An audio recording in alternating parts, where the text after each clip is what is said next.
Ya. Ok, estamos entonces. Puntualmente entonces comenzamos, ¿cierto?, con este seminario.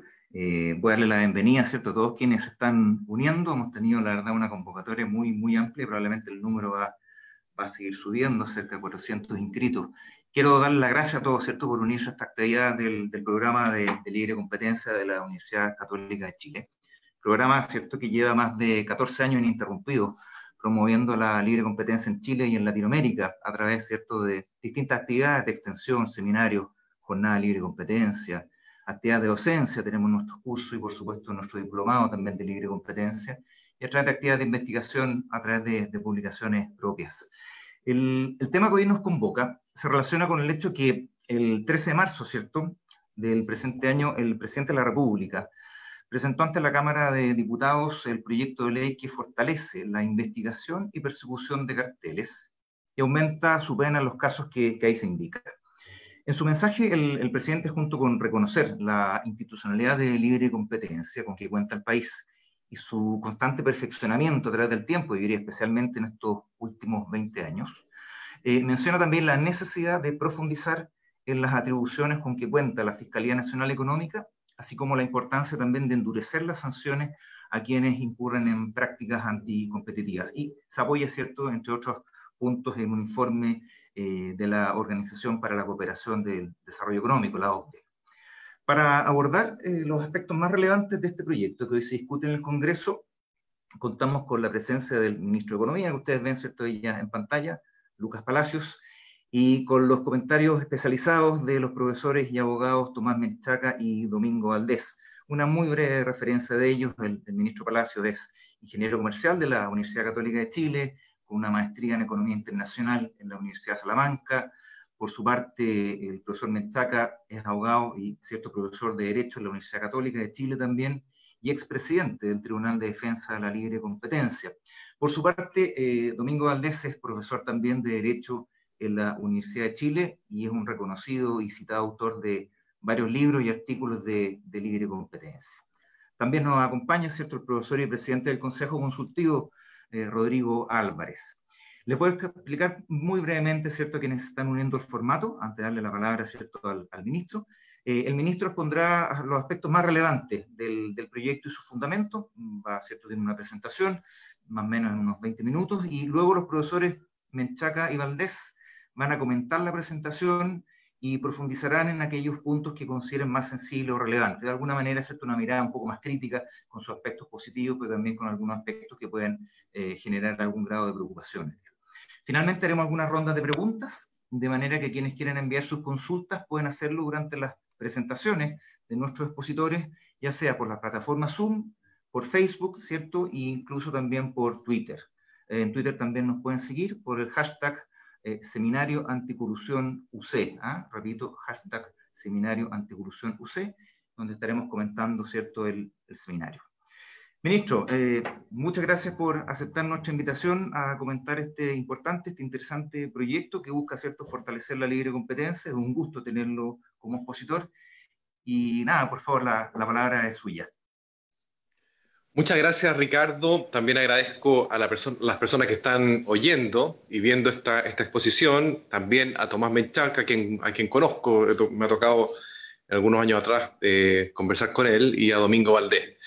Y sobre todo quiero agradecer al programa de libre competencia de la Universidad Católica, porque releva un tema que es fundamental para que el mercado entregue lo mejor de sí y para que las personas puedan desarrollar su creatividad en igualdad de condiciones.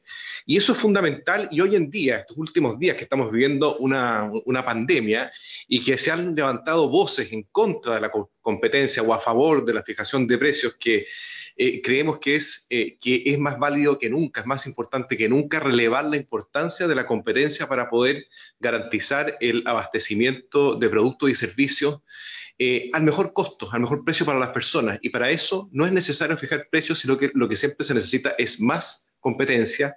Y hemos visto también que cómo funciona el mercado este último mes.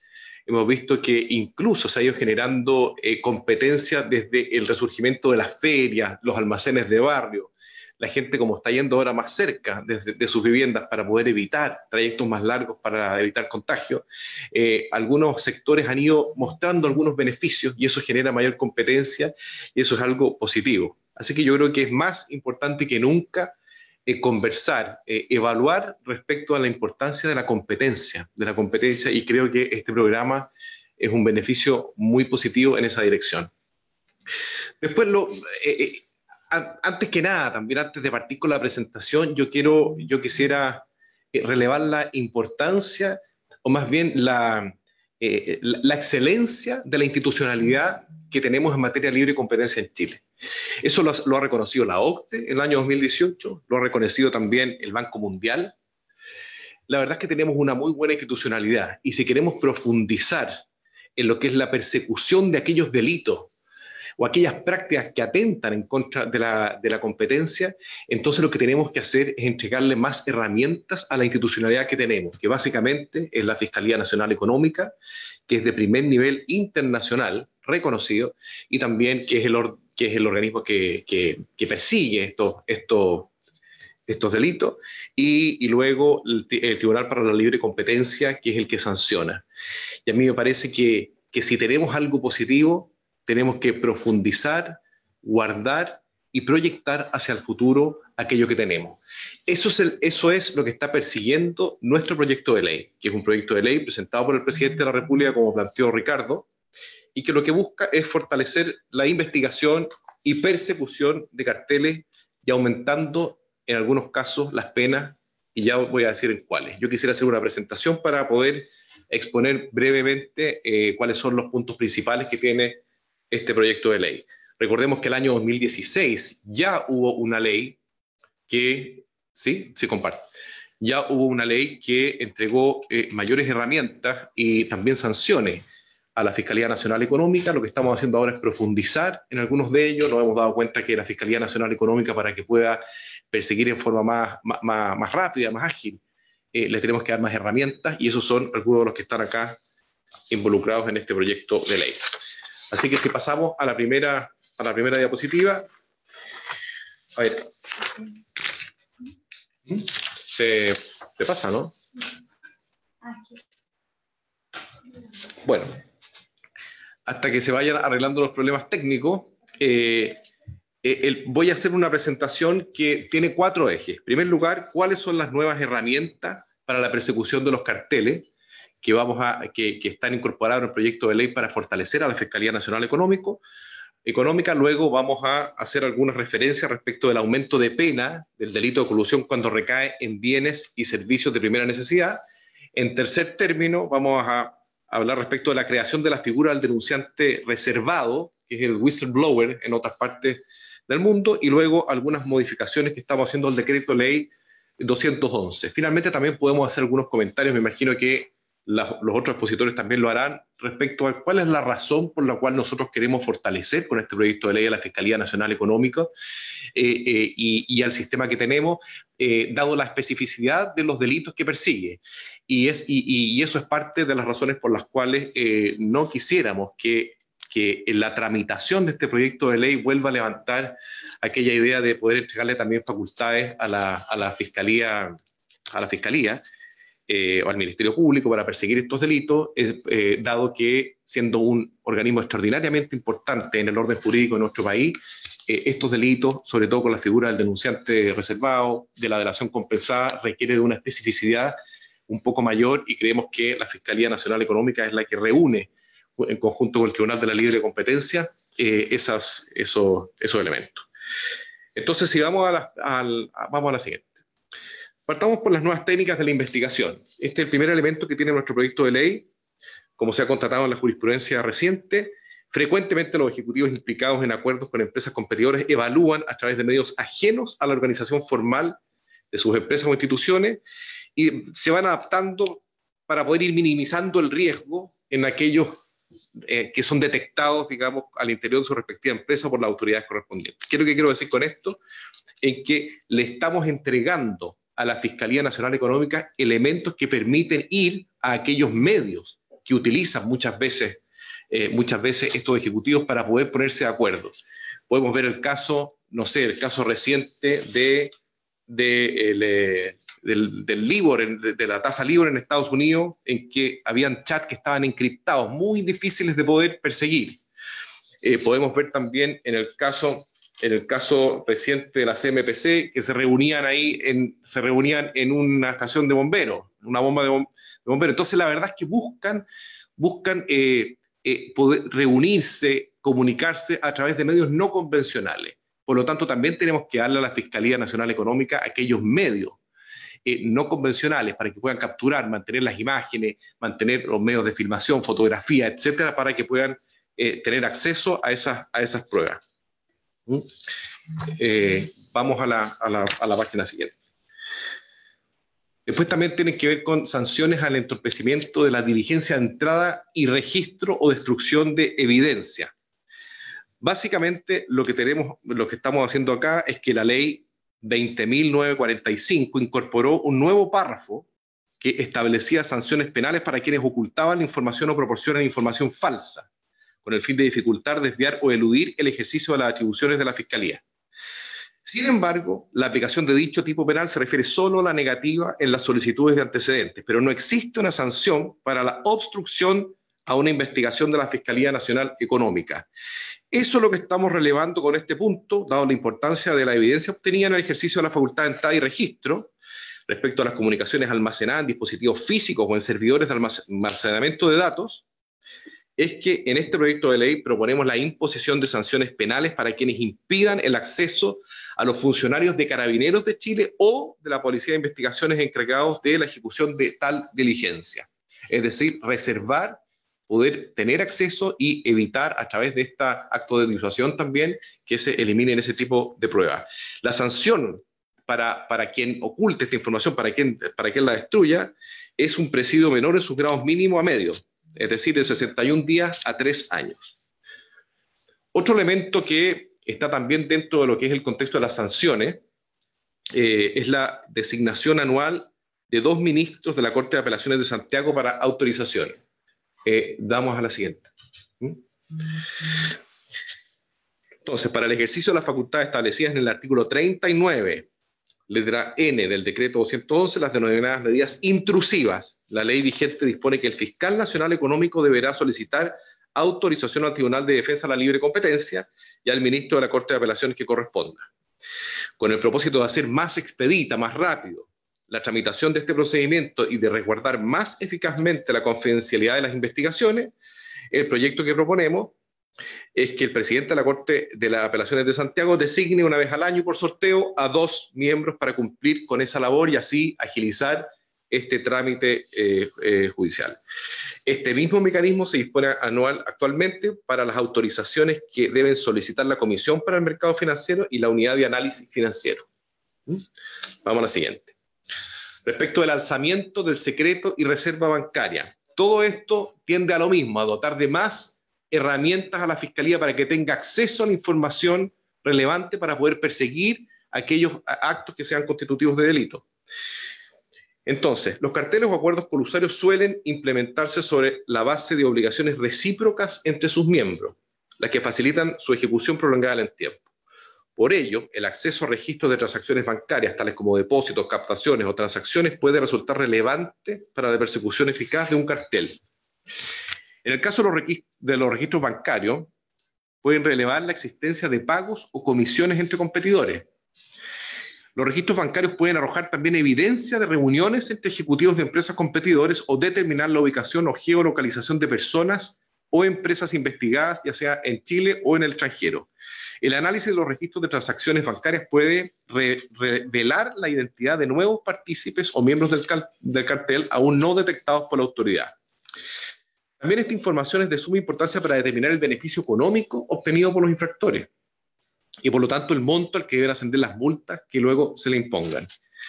Por tanto, lo que aquí se propone es incorporar en el literal N del artículo 39 la facultad para el fiscal nacional económico de requerir información bancaria de personas determinadas, incluyendo aquella que se encuentre bajo reserva o secreto bancario, similar a la facultad que actualmente tiene la CMF.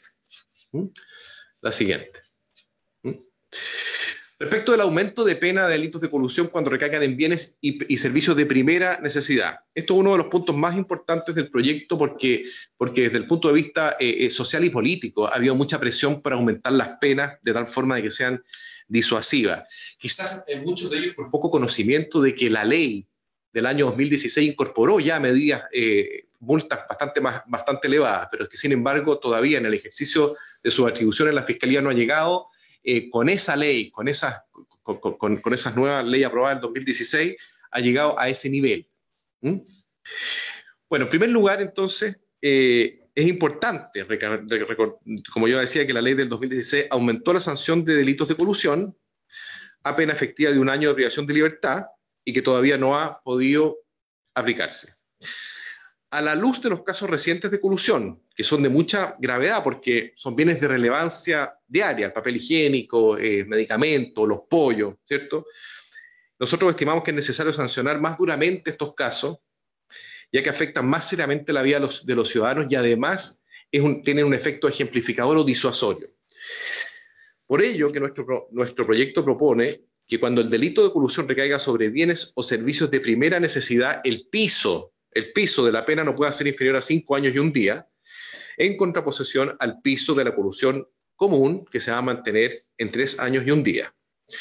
Respecto de la misma pena, en el artículo 62 del Decreto Ley 211 se determina que lo que se conoce como marco rígido de la pena, es decir, el delito de colusión, sin importar las circunstancias atenuantes o agravantes que concurran, no puede sancionarse con una pena menor ni mayor a la que fija esta ley.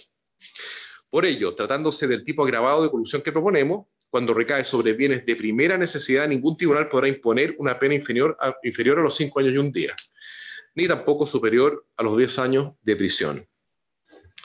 Queremos destacar que al ser 5 años el mínimo, y de acuerdo a la ley 18.216, que establece penas sustitutivas a las penas privativas o restrictivas de libertad, no serían aplicables estas penas sustitutivas para los infractores. ¿Cuáles son esas penas? Son remisión condicional, reclusión parcial, libertad vigilada, etc. Es decir, esto es una pena efectiva de cárcel. Es importante que al haber establecido esta pena se tuvo en especial consideración las sanciones penales existentes para otras conductas, de manera que fuese concordante no solo con el resto de las sanciones del Decreto Ley 211, sino con el ordenamiento penal completo que tenemos en nuestro país. Entonces, en virtud del principio de proporcionalidad de la pena asignada a la figura agravada del delito de colusión fue analizada en relación a numerosos delitos de nuestro ordenamiento penal, que son delitos sexuales, tortura, lesiones graves, etc., considerando así el bien jurídico protegido, cada delito y su pena respectiva.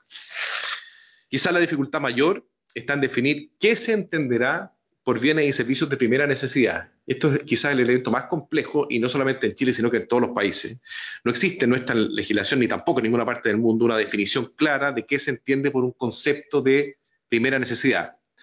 La Real Academia de la Lengua Española define de primera necesidad como el producto, como una cosa indispensable para el sostenimiento de la vida de las personas, que eso también es muy amplio. Es por eso que en nuestro proyecto de ley no estamos incluyendo un listado taxativo de bienes y permisos que son definidos como de primera necesidad, de modo que sean los tribunales de justicia quienes, de acuerdo con las circunstancias de cada caso en particular, lo determinen, si es que es o no de primera necesidad. Se va a tener que sancionar caso a caso, y en el mensaje que tiene este proyecto de ley se definen algunos elementos que tienen que ser considerados por el juez. Respecto de la creación de la figura del denunciante reservado, antes de eso, lo voy a decir al final. La creación de la figura del denunciante reservado. Avancemos. Dado el carácter eminentemente secreto de los acuerdos colusorios y de las conductas anticompetitivas en general, los autores pueden tomar recaudos para evitar dar a conocer la conducta de más de un par de personas. Muchas veces existen personas que no han participado activamente en la conducta, pero tienen conocimiento de la existencia de esta conducta. Estas se abstienen, por lo tanto, de reportar el ilícito a la autoridad exclusivamente por temor a las eventuales represalias, ya sea por parte de la empresa, grupo empresarial, otro ejecutivo, otras compañías, etc. En algunos casos graves, incluso las represalias pueden tomar la forma de hostigamientos, apremios, amenazas a la vida o integridad física del denunciante. Nosotros hemos hecho estos levantamientos en la experiencia comparada en otras partes del mundo donde se han aplicado este tipo de medidas. Entonces, para fomentar que estas personas puedan denunciar en forma segura, anónima, con tranquilidad, el presente proyecto de ley vuelve mandatorio a la Fiscalía Nacional Económica el resguardo de la identidad de quienes denuncien la existencia de conductas anticompetitivas cuando estas personas así lo soliciten. De esa forma se resguardan a las personas. Para efectos de prevenir eventuales abusos de este mecanismo, se incorpora un nuevo tipo penal que sanciona a quienes presenten una denuncia falsa ante la Fiscalía Nacional Económica. El denunciante debe fundar su denuncia a sabiendas en antecedentes, digamos, debe fundar su denuncia y debe entregar los antecedentes. Y si es que a sabiendas que son falsos, entonces va a tener que ser sujeto del pago de una multa o una sanción. ¿Cuál es la sanción en cuestión? Es un presidio menor en su grado mínimo a medio. Es decir, igual que lo que dijimos anteriormente, de 61 días a 3 años, replicando los tipos penales previstos en el inciso cuarto de la letra H del artículo 38 por ocultar información, como ya lo dijimos anteriormente. Yo quiero comentar algo respecto de lo que es la figura del denunciante reservado y que tiene que ver también con la figura de la delación compensada. La verdad es que para que esto funcione tiene que estar bastante blindado. Ya estamos imponiendo penas restrictivas de cárcel para la colusión y la verdad es que nuestro organismo superior, nuestro Tribunal Superior, la Corte Suprema, falló en contra de una persona que había generado una delación compensada. Quizás eso tuvo alguna justificación legal, evidentemente la tuvo y hay que respetarla. Sin embargo, nosotros creemos que es fundamental poder fortalecer la figura de la delación compensada y en este caso del denunciante reservado, poder garantizar que esas personas van a ser resguardadas y que en el caso de la delación compensada, para poder generar los incentivos correctos, esa sea una figura que respaldemos y jurídicamente le demos el sustento para que de aquí hacia el futuro esa figura nos permita poder tener la información, los antecedentes para poder perseguir en forma eficiente, como se hace en otras partes del mundo, cualquier colusión o conducta anticompetitiva. Respecto de otros elementos que estamos generando como modificaciones al decreto ley 211, se incluye la creación del cargo de jefe de división para fortalecer la libre competencia en los mercados. Resulta clave velar de manera efectiva por el cumplimiento de las sentencias y resoluciones dictadas por el Tribunal de Defensa de la Libre Competencia y la Corte Suprema en materia de carteles, abusos de posición dominante y otras. Este nuevo cargo permitirá que la Fiscalía Nacional Económica garantice que el pago de las multas y las obligaciones de cambio de conductas ordenadas sean, en definitiva, efectuadas por los agentes económicos que sean sancionados. Es decir, también estamos fortaleciendo a la Fiscalía con este cargo. Después, la próxima, respecto de esta diapositiva, está la medida para resguardo de la evidencia electrónica. Estamos contemplando medidas de resguardo de la evidencia. Aquí la Fiscalía cuenta actualmente con la facultad de solicitar a las empresas de comunicaciones copias y registros de las comunicaciones transmitidas o recibidas por los sujetos investigados por conductas colusorias cuando se cuente con antecedentes graves y precisos de colusión. No existe un medio, la verdad, para asegurar la integridad de dichas copias y registros durante el tiempo intermedio entre el inicio de la investigación y el momento en que la Fiscalía Nacional Económica cuente con los antecedentes suficientes para acreditar la existencia de antecedentes graves y precisos de colusión. Durante este tiempo es clave preservar estos registros, ya que de lo contrario podrían desaparecer intencionalmente por conductas del investigado o incluso por políticas de almacenamiento de la empresa requerida. Es decir, que se hagan desaparecer las copias. Es por esto que este proyecto de ley busca otorgar a la Fiscalía Nacional Económica, con la autorización previa de los tribunales de libre competencia, la facultad de ordenar a las empresas que presten servicios de comunicaciones, empresas telefónicas, empresas de servicios de comunicación electrónica, de almacenamiento, data center, etcétera, que creen un respaldo de las comunicaciones enviadas y recibidas por sujetos investigados en estos casos de colusión. Esto, sin embargo, no implica acceso a esta. El respaldo no será accesible, el respaldo electrónico de todos estos medios no será accesible mientras no se obtenga la aprobación del Tribunal para la Libre Competencia que acredite poder acceder a dicha información. Así, la Fiscalía no accede al contenido de las comunicaciones, solo permite que éstas sean respaldadas y resguardadas por la empresa que las almacena, y en el caso que la Fiscalía no obtenga la aprobación, estos antecedentes deberán ser eliminados y por lo tanto no serán accesibles en ningún caso. Respecto a las notificaciones a filiales y agencias de empresas extranjeras constituidas en Chile. Esto es en materia de notificaciones. Actualmente existe la posibilidad de notificar a las filiales o agencias de una empresa extranjera constituida en Chile de los requerimientos o demandas deducidas en su contra por infracciones a las normas sobre la libre competencia.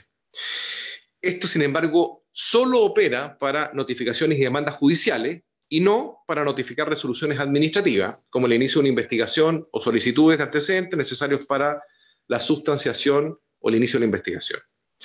Es relevante, por lo tanto, suplir este vacío legal, que es lo que estamos haciendo justamente con este proyecto de ley, en los casos de colusión que involucran precios o condiciones de comercialización a nivel transnacional o global que afecten al mercado chileno.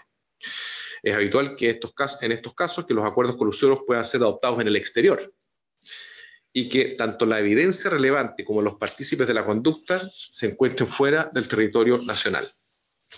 Después, la otra medida es respecto de la inclusión de Carabineros de Chile en el artículo 39, letra A, del Decreto Ley 211.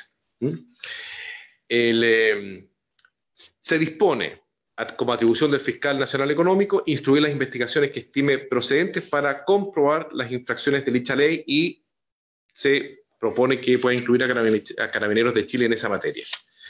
Para ello, el artículo dice que la Dirección General de la Policía de Investigaciones deberá poner a su disposición el personal que la Fiscalía Nacional Económica requiere sin referirse a Carabineros de Chile. El presente proyecto, entonces, lo que hace es incluir a la Dirección General de Carabineros de Chile para la realización de diligencias específicas de investigación que se solicite por el Fiscal Nacional Económico, es decir, ambos.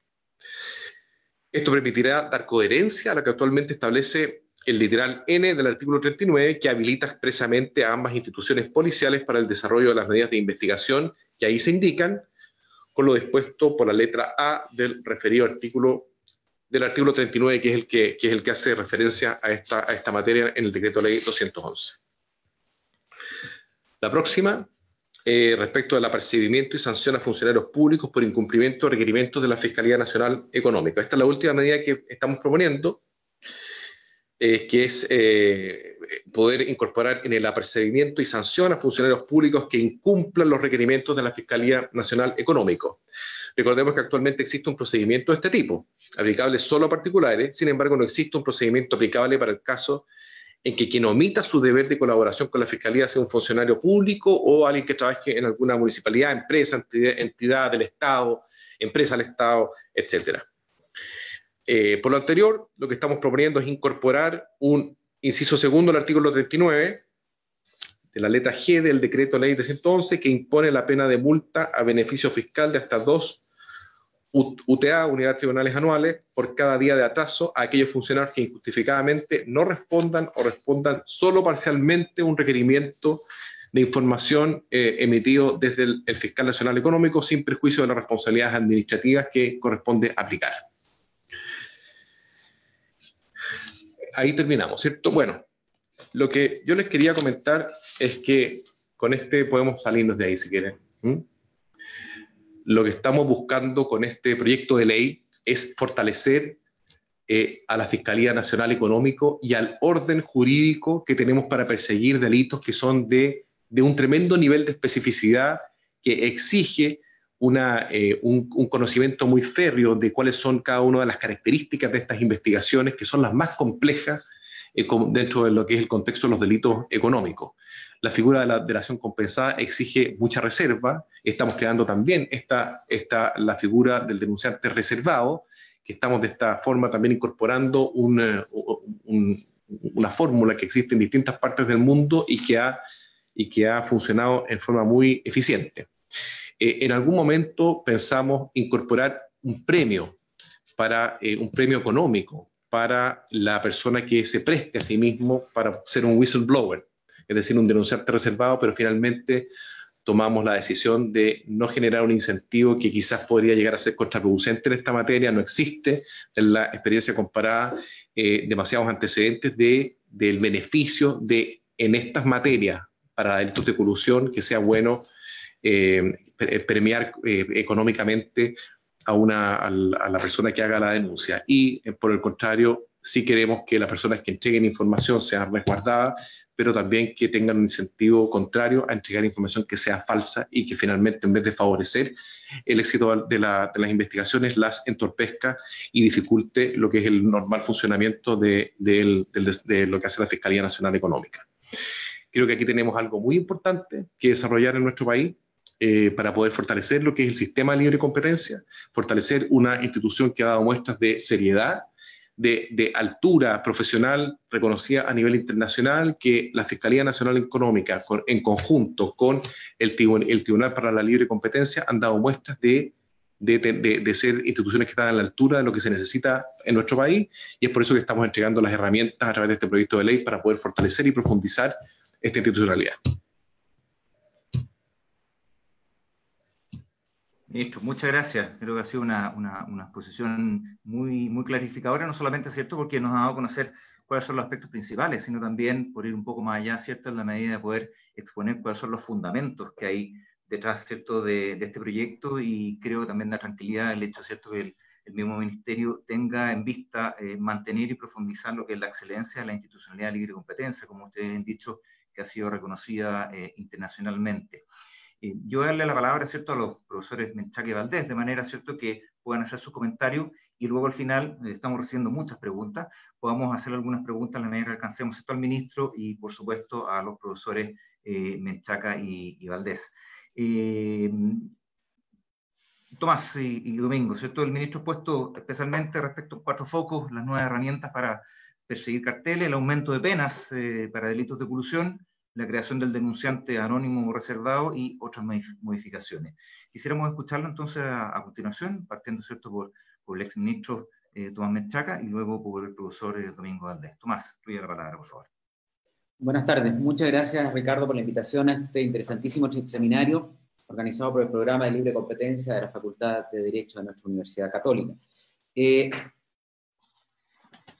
Yo quisiera, bueno, es bastante evidente que estamos todos absolutamente de acuerdo, los que nos dedicamos a esto de la libre competencia, que hay que fortalecer la institucionalidad, todo lo que sea necesario para tener las mejores herramientas para la lucha contra los carteles. Y una cantidad muy importante de las reformas que recién fueron tan claramente expuestas por el ministro son positivas en ese sentido, van encaminadas a entregar más herramientas a la Fiscalía para esta lucha contra los carteles. Sin embargo, y no quiero con eso parecer crítico a la ley, porque la verdad es que todo lo que no menciono es porque me parece que está bastante bien en la ley, voy a referirme a un par de temas que me parecen algo preocupantes, y también algunos perfeccionamientos que se podrían echar de menos si queremos mejorar nuestra institucionalidad. Efectivamente, las nuevas facultades intrusivas que se otorgan a la Fiscalía Nacional Económica pueden ser muy positivas. Las sanciones a quienes entorpezcan las acciones de allanamiento con fuerza pública, las diversas normas que pretenden mejorar algunos detalles que permiten lograr una mayor eficacia en la actuación de la Fiscalía Nacional Económica son extraordinariamente bienvenidas, la participación hoy día de carabineros en las investigaciones, etc. Yo querría referirme fundamentalmente a 2 temas que son muy relevantes y que además han dado lugar a mucho debate, y en particular a uno que es el tema de la sanción penal y el agravamiento a la sanción penal, sin aumentar el máximo o el aumento del mínimo para una cosa que es un poquito vaga, como son las colusiones en materia de bienes de primera necesidad. Yo entiendo que Domingo se va a referir con más detalle al tema del denunciante anónimo. Respecto de ese, solo querría mencionar que el mayor riesgo que tiene, siendo una figura que puede ser positiva, bueno, hay 2 problemas. Uno, que dice relación con la dificultad para usar como prueba lo que este denunciante anónimo pueda plantear, pero en segundo lugar, el riesgo de denuncias maliciosas, y en ese sentido, yo sí creo que la sanción que se plantea al denunciante que a sabiendas efectúe denuncias falsas es relativamente baja. Ahora, veamos un poco de historia. Tal como bien dijo el ministro, tenemos una muy buena institucionalidad, de las más modernas del mundo, que partió el año 73 como la primera norma moderna de libre competencia en Latinoamérica, y ha tenido una importantísima evolución. Siempre ha habido una cantidad muy grande de medidas y sanciones que puede adoptar el tribunal, además de las multas, además de la sanción penal que se incorporó recién en el 2016, poner término, modificar contratos, poner término incluso y disolver personas jurídicas, etc. Y las multas han ido aumentando. Entre el 73 y el 2004, 10.000 unidades tributarias mensuales. El 2004 se crea el Tribunal de Defensa de la Libre Competencia, las multas aumentan a 20.000 unidades tributarias anuales. El 2009 se le otorgan las facultades intrusivas a la Fiscalía, se crea la figura de la delación compensada de nuestro derecho, y las multas para la colusión se aumentan a 30.000 unidades tributarias anuales. Y la última reforma fue una reforma bien importante, que se refiere a una serie de materias en tema de libre competencia, y en materia de sanciones aumenta en forma extraordinariamente importante las sanciones pecuniarias. Establece un límite de multa, lo cual me parece muy correcto, proporcional al tamaño de la empresa, relacionado con el beneficio económico de la infracción o con las ventas de la línea de productos a la que se refiere el acuerdo o la infracción a la libre competencia. Y si esto no se puede determinar, una multa máxima de 60.000 unidades tributarias anuales, es decir, una cantidad enorme de veces la multa que existía un par de décadas atrás. Y es una de las multas más altas del mundo. Y no solo eso, y yo he revisado más de 30 países de Europa, Estados Unidos, Norteamérica, Sudamérica, Asia, Oceanía, y en todos los casos existe un límite máximo de multa, absoluto. En el caso de Europa, que es el que ha sido más imitado en el mundo, el 10% de las ventas mundiales de la empresa en el rubro. En Chile no existe este límite máximo, es decir, la multa es realmente, que yo sepa, la más alta del mundo. Podría ser, si pensamos en el caso de los pollos, 10 años, el 30% de las ventas de pollo, durante 10 años es más de 3 veces las ventas totales de AgroSuper, por decir algo, y eso probablemente es algo que podría llevar a la quiebra a cualquier empresa. La otra gran reforma que se hizo, y que yo discutí bastante, de hecho, en el año 2016, fue el establecer sanciones penales a los carteles duros. De 3 años y un día a 10 años la pena, bastante alta, también de las más altas del mundo, la misma de Estados Unidos, pero más alta que la que existe en la mayor parte de las otras jurisdicciones. Y el establecimiento de sanciones penales, sin entrar al tema de los bienes de primera necesidad, planteó diversos problemas jurídicos y prácticos en el proyecto original presentado al Congreso, que fueron muchos de ellos resueltos en el Congreso después de una larguísima discusión. El riesgo de sentencias contradictorias o de doble sanción y doble juzgamiento, el aumento de los costos públicos y privados de una doble persecución y en paralelo el riesgo de sentencias contradictorias, el estándar de convicción que en el caso de materia penal es, más allá de todo duda razonable, en materia de derecho administrativo sancionador, en materia de libre competencia, se requiere una prueba clara y concluyente, es decir, un estándar de prueba menor. Dificultades que empezaron a darse, yo estaba en el tribunal, se empezaron a dar dificultades bastante importantes en la obtención de pruebas. Los testigos se acogían al derecho a no autoincriminarse, que es un derecho que existe en derecho penal, pero que cuando esto era solo administrativo no existía. El derecho a no participar, por ejemplo, a no estar obligado a absolver posiciones, a tener que confesar los representantes de una empresa acusada, etc. El otro gran problema que sigue existiendo con la reforma, pero se profundiza, es que la descripción y análisis de los atentados a la libre competencia es una tipificación general, incompleta y abierta, que requiere siempre un análisis económico de la conducta, es decir, la conducta y el análisis del mercado en que se comete esa conducta, cosa que es bastante difícil en una persecución penal, y más aún cuando hay una falta de especialización en los jueces del crimen y en el Ministerio Público para ello. ¿Significa esto que no sea bueno perseguir penalmente la colusión? No. La verdad es que yo soy totalmente partidario de la persecución penal que hacen, por ejemplo, en Estados Unidos, en que el foco de las políticas públicas en persecución de carteles es penal. En Europa es administrativo, en Chile tenemos los dos. ¿Cuáles fueron los resguardos que finalmente se adoptaron por el legislador el año 2016? El primero, la prejudicialidad de libre competencia, que ayuda a resolver, no lo resuelve completamente, pero ayuda a resolver el problema del riesgo de sentencias contradictorias, porque solo se puede iniciar la acción penal una vez que la institucionalidad de libre competencia especializada declaró que había un acuerdo anticompetitivo. En relación a esto, la entrega de la titularidad de la acción penal a la Fiscalía Nacional Económica es absolutamente fundamental, se discutió mucho y se resolvió así, se concluyó que si se quería una sanción penal era la mejor solución claramente. Y cambiar esto, a mi juicio, sería un gravísimo retroceso y vamos a ver por qué en unos minutos. Otro resguardo fue extender el beneficio de la delación compensada en el proceso penal incluso al segundo delator, cosa que no estaba en el proyecto original. Con esos resguardos se arregló muchísimo el problema. De hecho, si se quiere tener una sanción penal, creo yo que la forma como quedó establecida es la mejor. Pero estos resguardos no evitan problemas de detección y prueba de los carteles, no eliminan totalmente el riesgo de sentencias contradictorias aun cuando lo disminuyen, y no elimina la posibilidad de que se apliquen a una misma persona sanciones en sede de libre competencia y en sede penal, lo que podría infringir el principio de non bis in idem, respecto a lo cual hay discusión. Yo creo que habría una solución bastante sencilla a esto, que es que se aplique sanción administrativa a la empresa y sanción penal a las personas que participaron en la conducta. Hoy día se puede aplicar sanción administrativa a las personas y a la empresa y sanción penal a las personas y a la empresa. Y la verdad es que normalmente la sanción administrativa se aplica a la empresa y normalmente sanción administrativa no se suele aplicar a las personas naturales. Si se aplicara la sanción penal a uno, la sanción administrativa al otro, tal vez se podría disminuir este riesgo o este problema de infringir en principio non bis in idem. Pero los problemas de falta de especialización no se resuelven, los problemas de que el tipo es demasiado abierto, en circunstancias que los que sabemos de libre competencia, sabemos muy bien que existen acuerdos entre competidores que son perfectamente legítimos.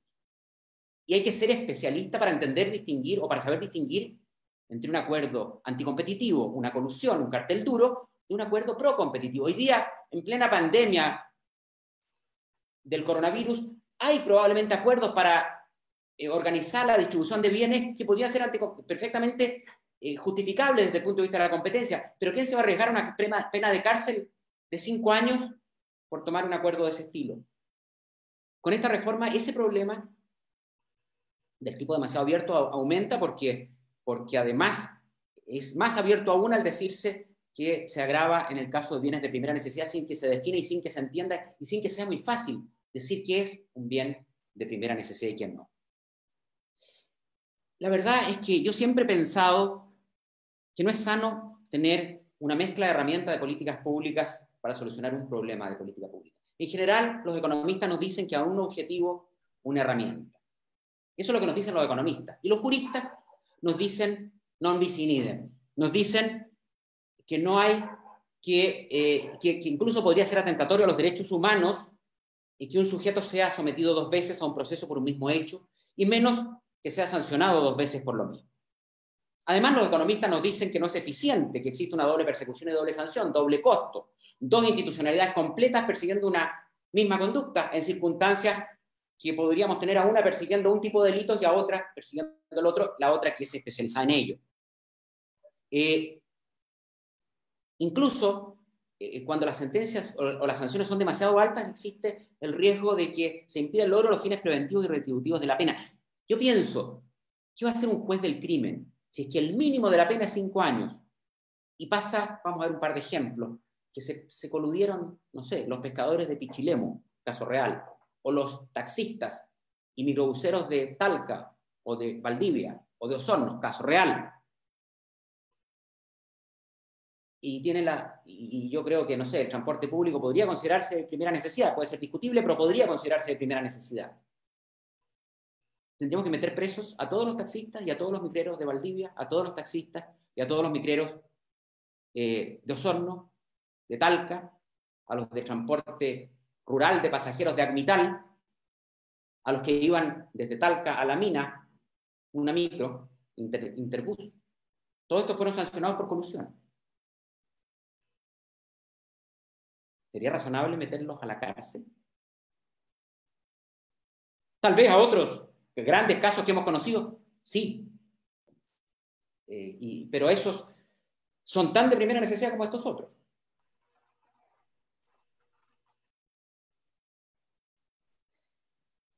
Además, cuando tenemos una doble persecución, aumentan los riesgos de filtraciones de información en investigaciones que, por su naturaleza, tienen que ser extraordinariamente reservadas.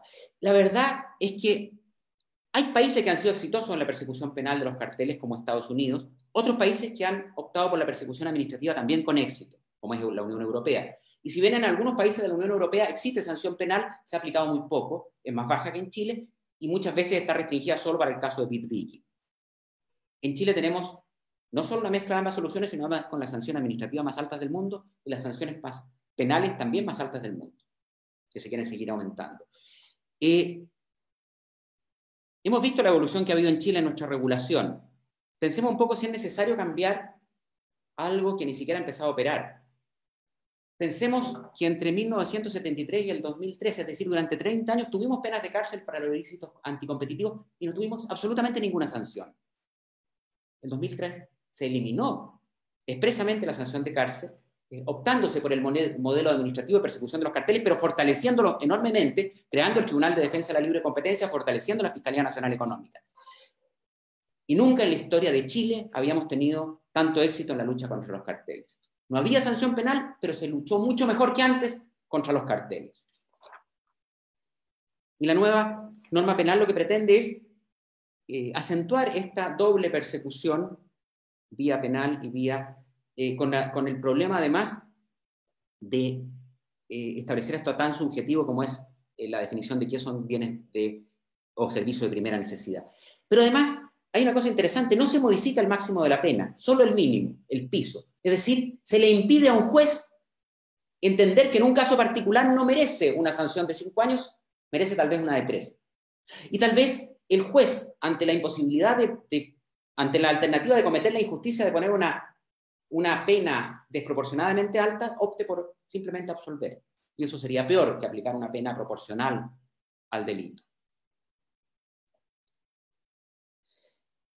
Y efectivamente esta nueva norma penal tiene un problema adicional, que es la determinación de un bien de primera necesidad, lo cual es tremendamente subjetivo y por lo tanto podría atentar o afectar el principio de tipicidad. Y hay una cosa adicional que es muy importante considerar. En materia incluso de carteles duros, existe la posibilidad de que haya un cartel que no sea anticompetitivo. Existe la posibilidad de que hayan acuerdos entre competidores que tengan justificación económica razonable y alguien que es acusado de cartel puede oponerla en materia de libre competencia en sede administrativa y el tribunal puede, en virtud de lo que dice el artículo 3º, inciso 1 del decreto ley 211, que dice que todo hecho ante convención para poder ser sancionado, incluso el cartel duro, tiene que impedir, restringir o entorpecer la libre competencia. En el tipo penal no existe ese inciso 1 y por lo tanto se podría entender que se debe castigar siempre, incluso si tiene alguna justificación económica. Veamos un par de casos reales y con eso termino. El caso farmacias.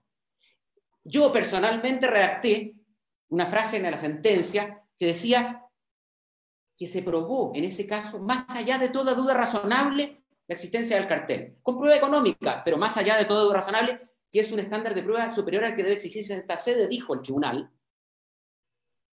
y castigó con el máximo de la pena que permitía la ley en sede administrativa, el máximo de la pena. Llegó al juez del crimen, ¿y qué dijo el juez del crimen? No está aprobada la conducta. No dijo, no se aplica la norma, que era lo que tendría que haber dicho, porque se estaba tratando de aplicar una norma que no era pensada para los carteles, el 285, artículo 285 del Código Penal. Pero lo que dijo fue, no está aprobada la conducta, porque la prueba era económica. Y vencemos otro caso, el caso de los pescadores de Pichilemu. Una colusión, cartel duro, para fijar el precio del ceviche en la caleta de Pichilemu, en 1.500 pesos.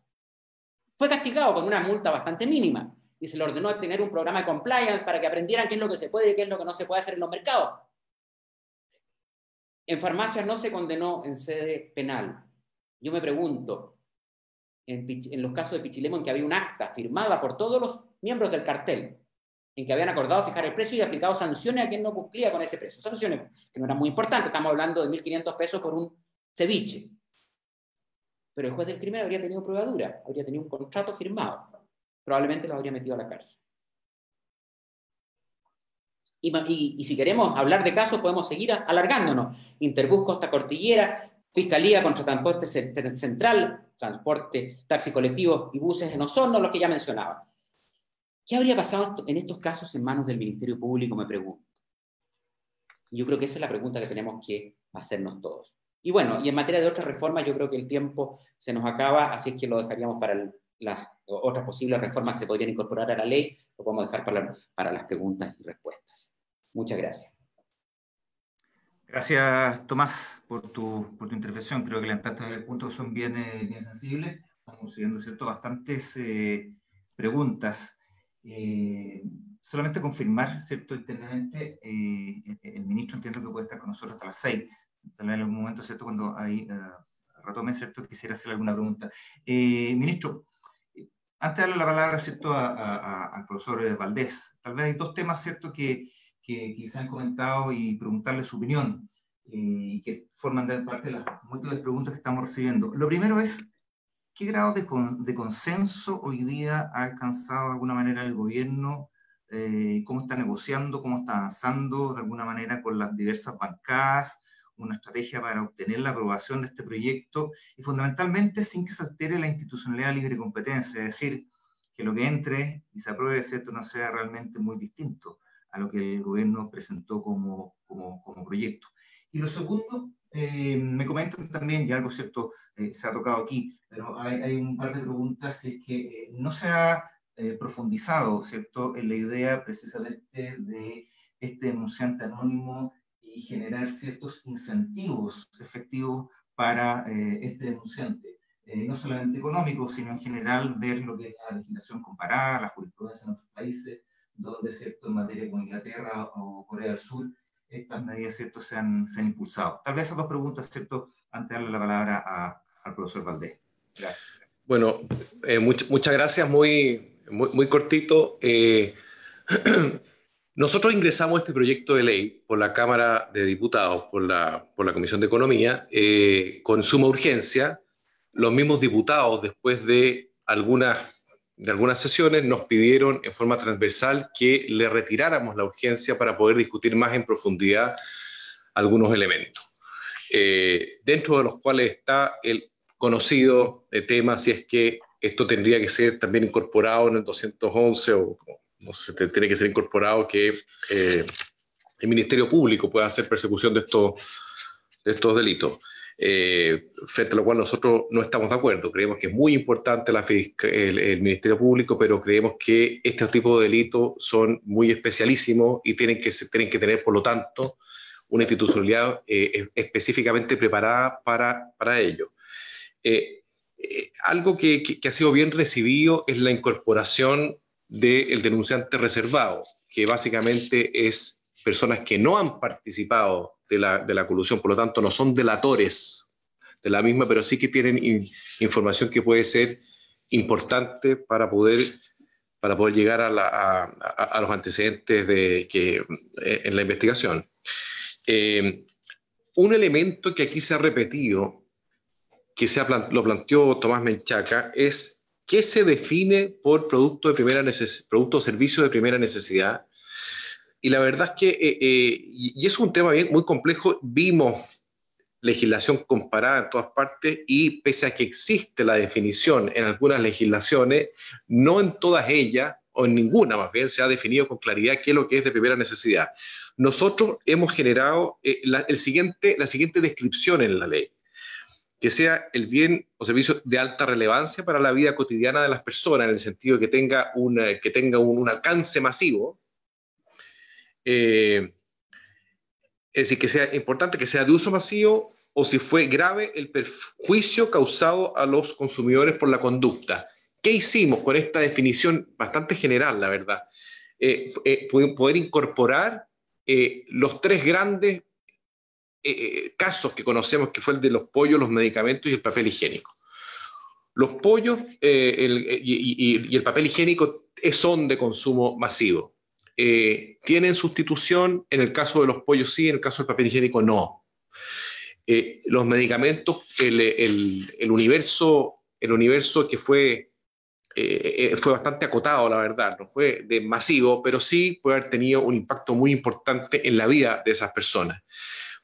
Ahora, estos son el tipo de definiciones que existen en otras legislaciones también, y el fin de lo que queremos nosotros generar con este alzamiento del piso de la pena es un efecto disuasivo.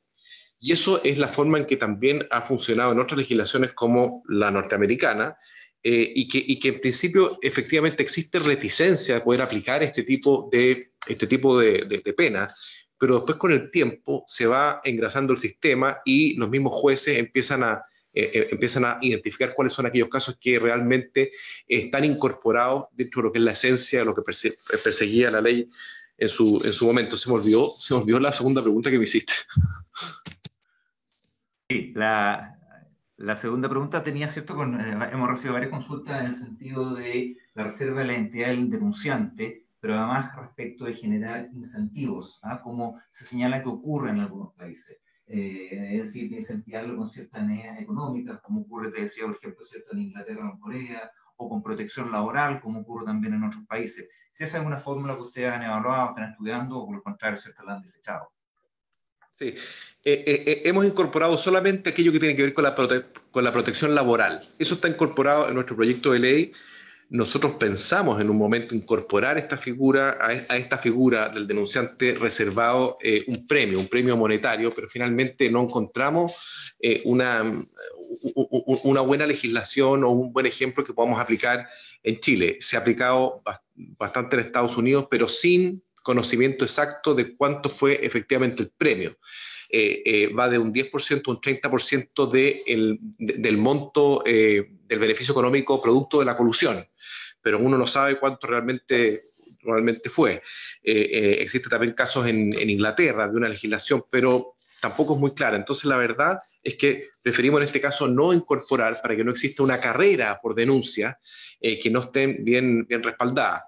Distinto es el caso de la ley que se está presentando para el mercado de capitales, en cuyo caso, dado que se trata de delitos que tienen que ver con información privilegiada, en esos casos sí se premia a quien denuncia con información que se esté cometiendo ese delito, pero no en este caso, que son delitos de colusión que son bastante más complejos de poder definir ex ante cuánto es el beneficio económico asociado.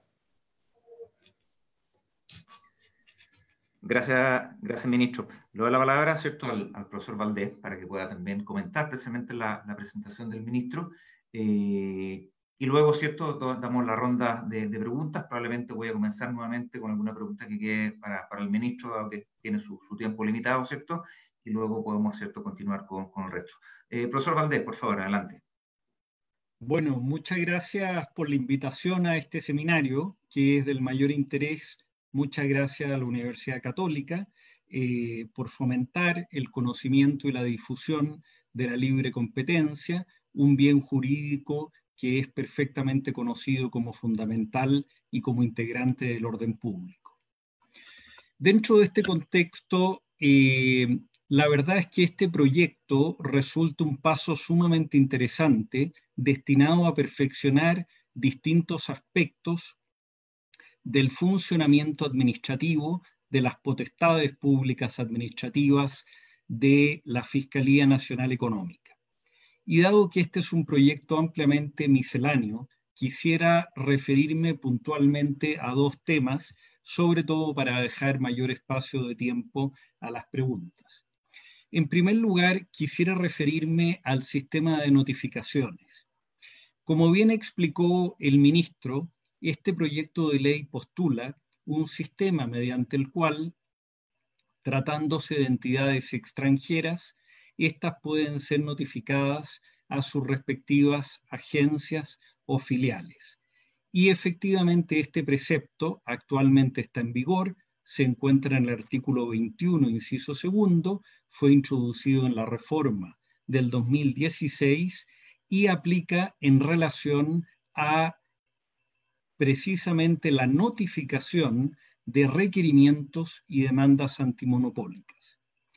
Y lo que propone el proyecto en comento es que se extienda este sistema de notificaciones para dos casos, al menos. Primero, para la resolución administrativa de la Fiscalía Nacional Económica, que tiene por finalidad notificar el inicio de una investigación conducida por la Fiscalía, y en segundo lugar, para aquellos solicitudes que haga la Fiscalía en relación con antecedentes o declaraciones que se tengan que hacer en el marco de una investigación. Al respecto, quisiera hacer una observación, quizás un poco técnica, pero no por ello menos relevante, de distinguir adecuadamente entre lo que es una agencia y una filial. A mi juicio, la reforma del año 2016 incurrió en una imprecisión técnica al tratar de la misma forma o al equiparar por una parte las agencias y por otra las filiales. En efecto, una entidad extranjera puede presentarse en Chile a través de una representación o a través de una agencia, y ambas son modalidades de reconocimiento de una persona jurídica externa, donde, actuando Chile como la jurisdicción anfitriona, toma conocimiento y recibe esta entidad externa. Por tanto, estamos hablando exactamente de la misma persona jurídica en la jurisdicción de origen y en la jurisdicción anfitriona. Desde esa perspectiva, me parece totalmente acertado el texto del año 2016 y el cual se propone ahora ampliar, puesto que efectivamente estamos hablando de notificar a la misma persona jurídica, sea la que está en el exterior, sea la que está reconocida interiormente en la jurisdicción nuestra. Sin embargo, el caso de la filial corresponde a una situación totalmente diversa, donde una entidad extranjera se presenta en la jurisdicción anfitriona de manera de constituir una nueva persona jurídica. Y la constitución de una nueva persona jurídica no supone otra cosa que el ejercicio de aquella garantía fundamental que existe en todos los estados civilizados de Occidente, que consiste en poder acotar los riesgos a través de la organización y constitución de una nueva persona jurídica. Más allá del problema de la garantía del derecho de asociación y más allá de la discriminación arbitraria que esto podría entrañar desde el punto de vista del trato que se da a entidades extranjeras, plantea esto, a mi juicio, un problema operativo enorme cuando lo llevamos al plano práctico a la luz de los preceptos que quiere introducir este proyecto. Y efectivamente, este proyecto se hace eco de este precepto actualmente vigente y el precepto actualmente vigente alude a la notificación de un requerimiento o de una demanda antimonopólica. Y pregunto en este contexto, ¿qué sucede si la filial constituida en Chile demora el traslado de aquella notificación a la entidad extranjera? El efecto práctico, se me responderá, será que el plazo previsto por el Tribunal de Defensa de la Libre Competencia para dar contestación a este requerimiento o a esta demanda antimonopólica se verá reducido. Y la pregunta es, ¿quién responde de esta reducción de un plazo por una circunstancia exógena, totalmente ajena a la persona supuestamente demandada o requerida? ¿Qué sucede si se produce un extravío de la notificación que contiene la resolución y la demanda y el requerimiento sobre la cual recaen? Pero el problema en este proyecto de ley continúa un poco más allá. ¿Qué sucede si esta filial que es notificada en un proceso investigativo y se le requiere la entrega de ciertos antecedentes o la comparecencia de ciertas personas para efectos de declarar ante la Fiscalía Nacional Económica, se extravía? ¿A quién deberá sancionarse con multa? ¿A la filial o a la entidad extranjera? ¿Se podrá plantear un entorpecimiento o se podrá plantear tal vez un ocultamiento? Caso en el cual la pena de presidio, ¿sobre quién recae? sobre quien recibió esta notificación o sobre quien se encuentra en el exterior y alegará que nunca tuvo conocimiento, al menos oportuno, del contenido de esta notificación. Claramente, la normativa de que estamos hablando no está diseñada para operar sobre la base de esta ficción, en virtud de la cual, al notificarse a la filial en Chile, automáticamente se entiende notificada la entidad en el exterior. Porque en esta notificación, insisto, hay plazos involucrados, hay documentos que deben entregarse, los cuales deben entregarse de manera completa, por eso ya previene el decreto ley 211 que la respuesta puede ser parcial, puede ser incompleta, puede no haber respuesta, puede haber entorpecimiento o ocultamiento. ¿Cómo se distribuye la responsabilidad en este escenario? Debemos recordar también que muchas de las filiales de entidades extranjeras son filiales con multiplicidad de accionistas minoritarios. Deberá recaer sobre todo este grupo de accionistas minoritarios el error en este proceso de notificación. En nuestra opinión, la idea de este proyecto es muy buena, pero a mi juicio hay que eliminar la referencia a las filiales y también debe eliminarse la referencia a las filiales que ya se encuentra en la reforma del año 2016, porque de lo contrario nos vamos a ver envuelto en un problema operativo absolutamente insoluble, porque no puede confundirse ni identificarse una agencia con una filial. Ahora, ¿qué solución propongo? Adicionalmente, creo que sería clave y fundamental que se aproveche esta gran reforma que está impulsando el gobierno para mejorar el sistema de notificaciones internacionales.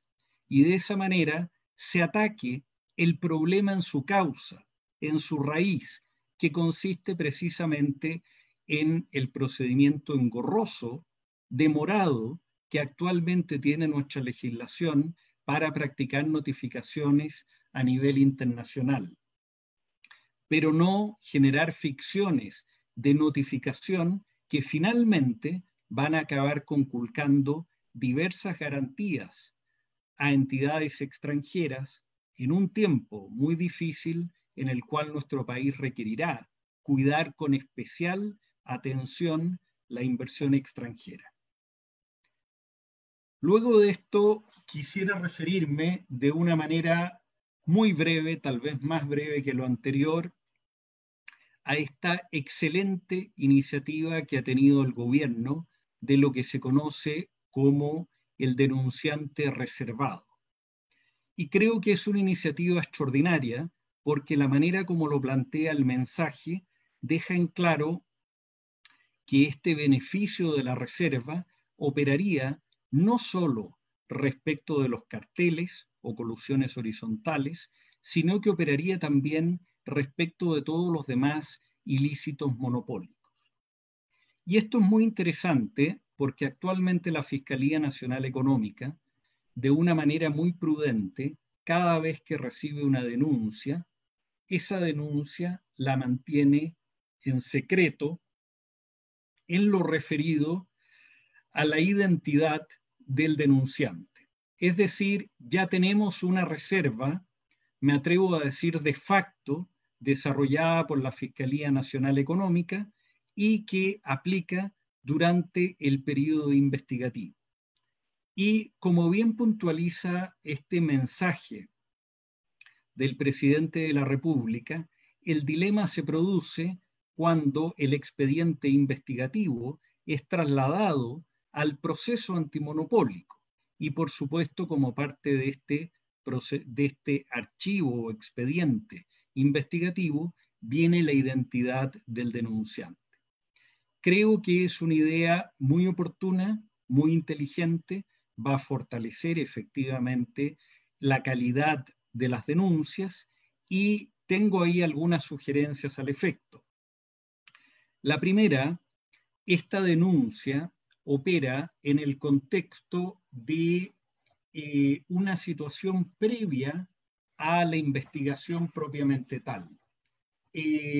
Esto es algo que en el derecho administrativo se conoce como periodo de información previa, es decir, el periodo en el cual la Fiscalía reúne todos los antecedentes que corresponda recabar sobre la base de esta denuncia. El problema que tenemos, y es un problema que tal vez podría ser abordado en este proyecto de ley, es que este periodo de información previa es un periodo indefinido. Interesantemente, la norma vigente habla de 60 días desde la recepción de la denuncia. Pero 60 días ¿para qué? 60 días para que la Fiscalía recabe antecedentes, pida declaraciones relacionados con hechos, actos o convenciones que se contienen en la denuncia. Pero, y lo he visto empíricamente, esto no es una especulación de cátedra, acontece muchas veces que presentada la denuncia, agotados los 60 días, continúa y pasan meses en que la Fiscalía no resuelve sobre si abrir o no una investigación vinculada a esta denuncia. A mi juicio, y en el ánimo siempre de agilizar los procedimientos investigativos, que finalmente son los que conducen a los requerimientos y por tanto la posibilidad de realizar la justicia antimonopólica, creo fundamental que se introduzca algún plazo máximo contado desde la recepción de la denuncia para que la Fiscalía determine si efectivamente abrirá o no abrirá investigación. Y que en otras palabras, este plazo de 60 días o el que se determine sea un plazo para efectivamente tomar una decisión o un camino sobre cómo actuar. Y quisiera referirme también, en el caso de la denuncia reservada, a la circunstancia muy apropiada de que se ha introducido un tipo penal. Ese tipo penal, a mi juicio, es acertado como concepto, sin embargo, creo que es un tipo penal que debe ser mejorado, perfeccionado en al menos dos aspectos. En primer lugar, ese tipo penal, además de requerir que a sabiendas se presente una denuncia sobre la base de antecedentes falsos o fraudulentos, es necesario que se elimine aquella otra parte del tipo que dice con el propósito de provocar perjuicio a otros competidores. ¿Y por qué lo digo? Primero, porque me parece redundante en el sentido de que el elemento subjetivo o faz subjetiva de este tipo penal ya está perfectamente cubierto con el a sabiendas. ¿Qué de bueno puede perseguir alguien que a sabiendas concurre a realizar una denuncia ante la Fiscalía Nacional Económica y sabe positivamente que lo que va a decir descansa en antecedentes falsos o fraudulentos? Claramente no se requiere más. Y segundo, creo conveniente borrar en perjuicio de otros competidores, porque el perjuicio puede ser incluso en contra de la Fiscalía Nacional Económica y en contra del sistema cautelar de la libre competencia. ¿Por qué? Porque puede tener por finalidad disipar los escasos y valiosos recursos de que dispone la Fiscalía Nacional Económica en verdaderas cortinas de humo o verdaderas falsedades que, como todos sabemos, con el rigor que tiene la Fiscalía, destinará tiempo y esfuerzo a determinar si esa denuncia debe ser archivada o, por el contrario, debe dar paso a una investigación. Desde ese punto de vista, creo que este tipo penal podría ser más aplicable. Me hago también eco del comentario del profesor Menchaca, en el sentido de que tal vez la pena sea muy baja, porque todos sabemos que en Chile muchas de las penas penales lamentablemente, o no se aplican o terminan siendo muy bajas. Y por último, hacerme eco de los comentarios del señor ministro sobre la circunstancia de la conveniencia o inconveniencia de construir una denuncia compensada. Al igual como lo ha señalado el señor ministro, me parece que una denuncia en nuestro sistema no debe ser compensada. Y me fundo básicamente en los siguientes argumentos. Primero, solo tenemos a nivel de derecho comparado, como ya se dijo, 3 países que hayan implementado esto. Me parece que la experiencia desde este punto de vista empírica es demasiado pobre y demasiado escasa.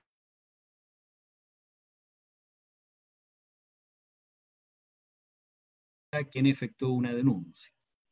En segundo lugar, la cantidad de denuncias que se están recibiendo por parte de la Fiscalía Nacional Económica es una cantidad muy importante. Este es un país donde se denuncia mucho. Puedo hablar, por ejemplo, del año 2010, de más de 100 denuncias.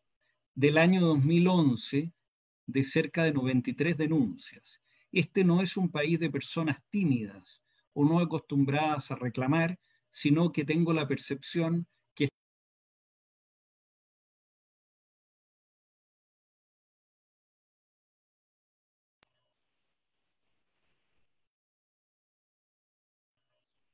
desde este punto de vista quisiera señalar que efectivamente parece inapropiado compensar las denuncias. Y por un último argumento, y con esto termino porque sé que el señor ministro tiene que hacer abandono de este seminario, pero muy importante considerar que el hecho de existir esta denuncia compensada podría llevar a asesores económicos o jurídicos inescrupulosos a eventualmente ponderar como más atractivo esta compensación por una denuncia antes que sus respectivos honorarios.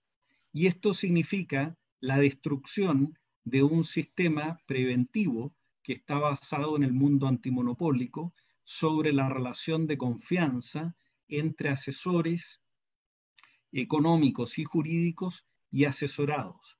Por tanto, ello también podría introducir una disrupción que finalmente podría afectar el sistema de libre competencia. Muchas gracias. Gracias, Domingo. Te agradezco mucho la intervención. Sé que el ministro tiene que partir a otra reunión.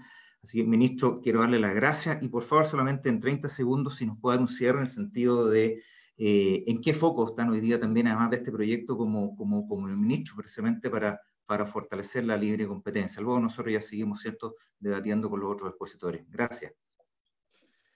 Muchas gracias por esta oportunidad. La verdad es que ha sido muy iluminador lo que ha planteado Domingo Valdés y también Tomás Menchaca. Y la verdad es que hay que ser suficientemente abierto y humilde para poder ir incorporando también en la medida que es posible algunos ajustes durante la tramitación del proyecto de ley. Así que creo que este tipo de iniciativas nos ayuda también a nosotros para poder hacer mejor nuestra pega. Y sobre todo en estos tiempos en que la competencia es tan importante, en tiempos de pandemia. En tiempos de pandemia más que nunca tenemos que garantizar que existe una competencia sana y tenemos que perseguir en especial todas las conductas que puedan significar colusión. Está bien generar acuerdos que promuevan la eficiencia, pero no aquellos que faciliten la colusión, que es algo absolutamente nocivo para todo nuestro orden competitivo. Nosotros lo que queremos es generar un mayor nivel de competencia en nuestro país. ¿Por qué razón? Porque el 98,5% de las empresas, que son pequeñas y medianas empresas, representan el 13,7% de las ventas. Es decir, tenemos mercados extraordinariamente concentrados en Chile. Y si vemos la experiencia comparada, vemos lo que ocurre en Europa, en Estados Unidos, vemos que las pequeñas y medianas empresas en el equivalente a lo que son en Chile, representan entre el 60 y el 70%. Por lo tanto, tenemos un mercado que está bastante más atomizado en general. Y la manera de que podemos ir ir acortando esas brechas y generar un mayor nivel de participación, porque la verdad es que la concentración de mercado no necesariamente significa una disminución de la competencia. Puede existir mucha competencia, pero con pocos competidores, ¿cierto?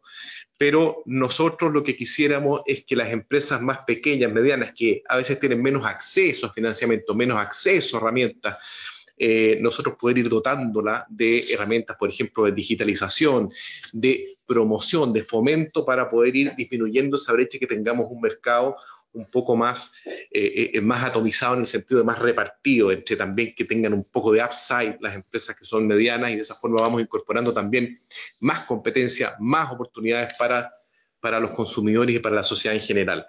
En eso estamos. Ahora, al principio partí comentándoles que lo que ha ocurrido en la pandemia es bien curioso, porque empresas pequeñas, medianas, han cumplido un rol en algunos mercados súper relevante durante la pandemia. ¿Por qué? Porque están mejor localizados a veces, se está generando un incremento en el comercio de barrio en algunas regiones donde hemos visto que ha ido disminuyendo el nivel de contagio, y eso es una buena noticia, porque el intercambio comercial también es un intercambio humano, y eso a ratos en las últimas décadas hemos ido perdiendo ese elemento que es tan importante, que fundamenta lo que es el capitalismo primigenio, que es el intercambio entre las personas, el face to face, conocerse, verse, el prestigio de lo que entrego, el respeto hacia el cliente, el trato personal. Y eso es algo que es importante, nos interesa poder rescatar y poder elevar, digamos, también a nivel cultural en nuestro país. Tenemos herramientas de fomento, tenemos herramientas de fomento, de digitalización, y parte importante de nuestro camino que vamos a recorrer de aquí en adelante va a ser también ir generando las condiciones para que esa economía, quizás más pequeña, más de barrio, pero extraordinariamente importante en lo que es la relación de los unos con los otros, también vaya tomando fuerza hacia el futuro. Así que me quiero despedir porque tengo un montón de personas, como 200, que me están esperando. Han llegado un montón de preguntas, así que me comprometo a poder responderlas y enviarlas al Centro de Competitividad de la Católica el día lunes a través de Ricardo Jungmann. Así que muchas gracias a todos y que les vaya muy bien. Y muchas gracias, ministro, y por toda su exposición, y nada, la mejor de la suerte, ¿cierto?, en sus reuniones y también en este proyecto. Muchas gracias. Nosotros vamos a continuar, ¿cierto?, para cerrar con algunas preguntas a nuestros expositores, tanto el profesor Valdés como el profesor Menchaca. La verdad es que hemos recibido una cantidad de preguntas impresionantes, no vamos a poder responderlas todas, pero hay muchas de ellas, como dijo el ministro, que existe el compromiso el día lunes por parte del Ministerio de enviar las respuestas a las preguntas que ustedes han hecho al ministro, y las vamos a publicar ciertamente, ¿cierto?, en nuestra página web, para que estén atentas a cada una de esas preguntas y las respuestas que les vamos a dar. Profesor Menchaca, si bien usted abordó un tema que es relevante, que tiene que ver, ¿cierto?, con el tema de la acción penal, me gustaría, si usted puede profundizar un poco más en esto. Se ha levantado una polémica bien importante en nuestro país respecto de quién debe tener o no la titularidad de la acción penal, y si otorgarle un rol más protagónico o no al Ministerio Público. De hecho, en los pasados días, en algunas entrevistas, ¿cierto?, el fiscal nacional Jorge Abbott hizo varias expresiones en el sentido, ¿cierto?, de decir, las multas, por ejemplo, señalado en dinero, no son una sanción efectiva, más parecen ser una inversión de poderosos que se coludan. A continuación, también remarcó que han pasado casi 4 años desde que la corrupción pasó a ser considerada un delito, y la Fiscalía Nacional Económica hasta ahora no ha presentado ningún requerimiento. Me gustaría su opinión respecto de esta polémica, ¿cierto?, y particularmente respecto a la acción penal y lo que ha propuesto o ha sostenido el Ministerio Público. A ver, desde el momento en que tenemos acción penal de nuestro derecho, no cabe duda que, dado que tenemos una institucionalidad al mismo tiempo de defensa de la libre competencia sólida y muy prestigiada y extraordinariamente especializada, parece absolutamente evidente que quien debe ejercer la acción penal es el ente especializado, precisamente para evitar el riesgo que mencionaba en un par de ejemplos en mi exposición, de que no se haga la correcta distinción de cuáles son los antecedentes económicos, jurídicos, características del mercado, etcétera, que justifiquen la persecución penal de la conducta. ¿Quién mejor que la Fiscalía está incentivada a perseguir los carteles? De hecho, su función es esa, tiene todos los incentivos para hacerlo. No veo ninguna razón por la que el Ministerio Público tenga mayores incentivos que la Fiscalía Nacional Económica para la lucha contra los carteles, en circunstancias que el Ministerio Público tiene una serie de otros objetivos muy importantes en la persecución de todo tipo de delitos. La Fiscalía está enfocada exclusivamente en la persecución de los atentados a la libre competencia. Por lo tanto, tiene todos los incentivos para perseguir los carteles y para usar todas las herramientas que el ordenamiento jurídico le entregue para ello. Y lo puede hacer mucho mejor, porque tiene la capacidad técnica para ello. Eso no significa que el Ministerio Público no deba actuar. Todos sabemos que lo que se reservó a la Fiscalía Nacional Económica es el derecho a la acción penal, pero el Ministerio Público, una vez iniciada esa acción, es el que va a efectuar la persecución penal con el apoyo de la Fiscalía Nacional Económica. Sin ese apoyo, sin ir junto a la Fiscalía Nacional Económica, es altamente improbable que tenga éxito esa persecución penal. Gracias. Profesor Valdés, han llegado también otras consultas que tienen que ver respecto a lo que mencionó el ministro en cuanto a el secreto y la información, el secreto bancario, ¿cierto? Respecto a la Fiscalía pueda solicitar una información bancaria que incluso esté bajo reserva o secreto bancario. Y la pregunta para ustedes, ¿cierto?, es si estima útil, si estima necesaria y si son suficientes los resguardos que se presentan en el proyecto respecto a este punto. Bueno, gracias Ricardo por la pregunta. La verdad es que en mi opinión, tratándose de carteles, a diferencia de otro tipo de ilícitos que tienen mucho más cercanía con todo lo que es el secreto y reserva bancaria y el levantamiento de los mismos, como es el lavado de dinero, por contraste, los carteles y en general los ilícitos monopólicos no se traducen en pasos o flujos de dineros por cuentas corrientes de manera tal que haga especialmente relevante el acceso a esta información. Desde esa perspectiva, mi opinión es que esta atribución resulta innecesaria para lo que es la investigación de los carteles y efectivamente debería contarse con un resguardo mayor que el que está previsto en la normativa a estos efectos. Gracias, profesor Valdés. Profesor Menchaca, hay bastantes preguntas en el mismo sentido de si más que aumentar las penas, no es mejor preguntarse cómo hacer efectivas las que hoy día de alguna manera, ¿cierto?, ya existen, y cómo eso se puede ir a hacer. ¿Cuál es su opinión al respecto?